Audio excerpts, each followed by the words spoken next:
दो हिंदुस्तान बन रहे हैं, एक अमीरों का हिंदुस्तान और दूसरा गरीबों का हिंदुस्तान। और इन दो हिंदुस्तानों के बीच में खाई बढ़ती जा रही है। आपने अभी देखा होगा, अभी दो स्पीकर्स ने बात की, मगर आपने यह नहीं कहा कि रोजगार ढूंढने के लिए उत्तर प्रदेश में, बिहार में रेलवे की नौकरी के लिए वहां पे युवाओं ने क्या किया और क्या हुआ, इसके बारे में आपने नहीं बोला।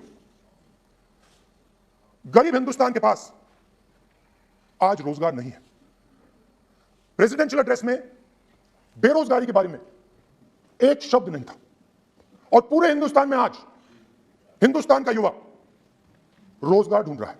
हर स्टेट में, उत्तर प्रदेश, बिहार, सब जगह हिंदुस्तान का युवा एक ही चीज मांग रहा है, रोजगार हमें दे दो। और आपकी सरकार नहीं दे पा रही। आपको मैं आंकड़ा देना चाहता हूं। इस पिछले साल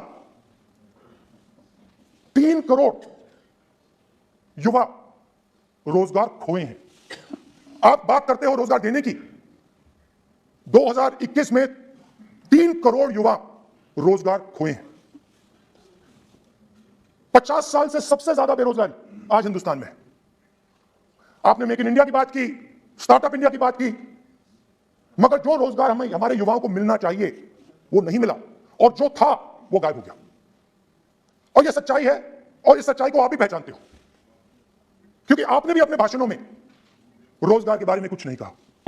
कितना रोजगार पैदा किया गया है, किस प्रकार किया गया है, उसके बारे में आपने नहीं बोला। और आप बोल भी नहीं पाएंगे, क्योंकि अगर आप बोलेंगे तो हिंदुस्तान का युवा आपकी ओर देख के कहेगा कि मजाक कर रहे हैं। तो यह स्थिति पैदा कैसे हुई? ये दो हिंदुस्तान पैदा कैसे हुए? रोजगार स्मॉल और मीडियम इंडस्ट्री और जो हमारा इनफॉर्मल सेक्टर है उधर बनता है। लाखों करोड़ रुपया आपने उनसे छीनकर हिंदुस्तान के सबसे बड़े अरबपतियों को दिलवा दिया। आपने पिछले 7 साल में अनऑर्गेनाइज सेक्टर और स्मॉल और मीडियम इंडस्ट्री पर एक के बाद एक आक्रमण किया है। सात की कर रहा हूं मैं, 7 की भी करूंगा मैं अपने भाषण में अंत में 60 साल की बात करूंगा आपको खुश करने के लिए। आप ठहर जाइए। मगर असंगठित जो सेक्टर है उस पर आपने आक्रमण किया। कैसे किया? नोटबंदी, गलत जीएसटी और कोरोना के समय जो सपोर्ट उनको देना था आपने नहीं दिया। नतीजा क्या हुआ? नतीजा यह हुआ कि आज 84% हिंदुस्तान के लोगों की आमदनी घटी है और वो तेजी से गरीबी की ओर बढ़ रहे हैं।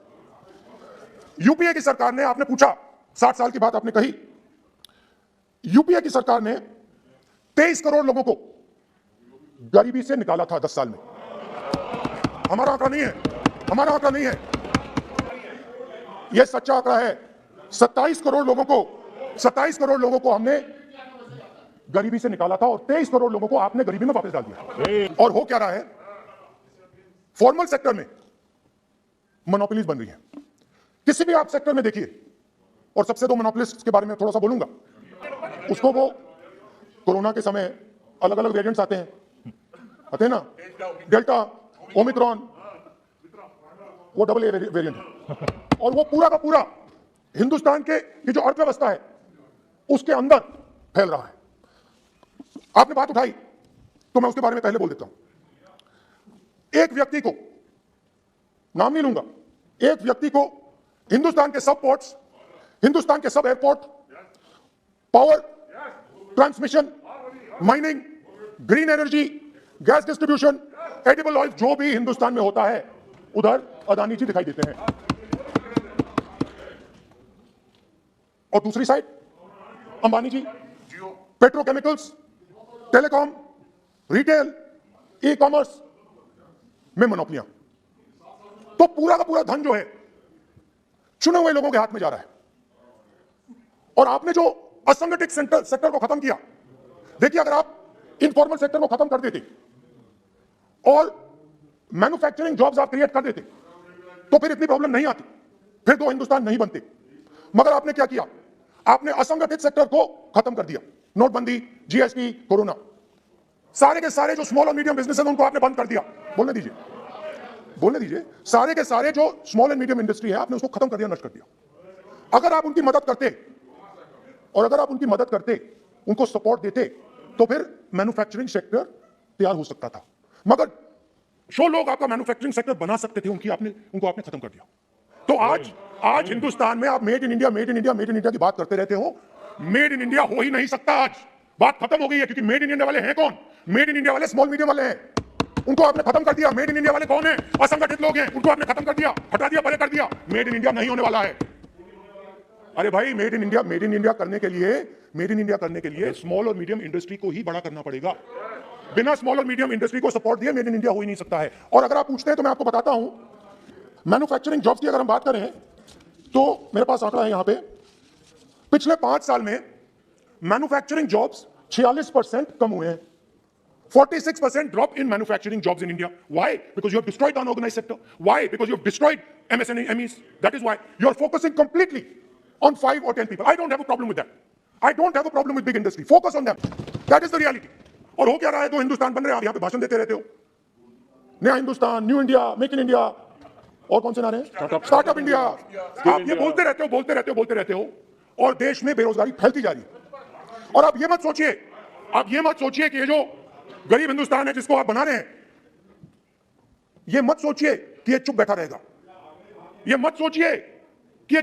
ये चुप नहीं बैठा रहेगा।